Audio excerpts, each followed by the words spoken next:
Төмөр замтай холбоотой асуудлууд ер нь энэ намрын чуулганаас хойш нэлээд хурдтай орж ирж байгаад бас их талархаж байна. За өнгөрсөн 7 хоног бид нар төмөр замын холболтын асуудлыг хэлэлцлээ. За үргэлжлүүлээд одоо бусад боомтуудын төмөр замын холболтын асуудлууд яригдж байна. За мөн одоо бид бас төмөр замын агентлагтайч болсон.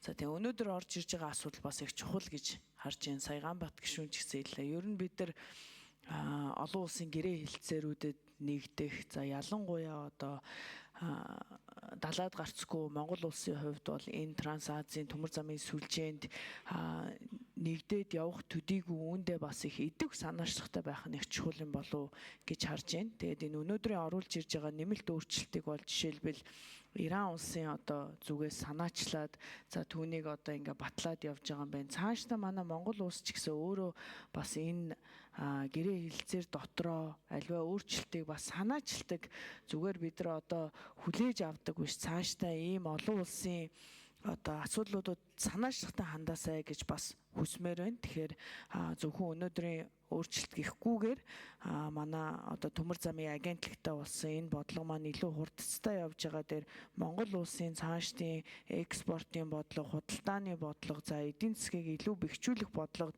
та бүхний энэ олон улсын гэрээ хэлцээрд байх хэр идэвх санаачлагтай байх их чухал юм шүү гэдгийг бас онцлон хэлээд тэгээд өнөөдрийн асуудлыг дэмжиж гин улам бас идэвхтэй энэ дээр аншлаарай гэж хүсье. Баярлалаа. За баярлалаа. Олормаг шүнд.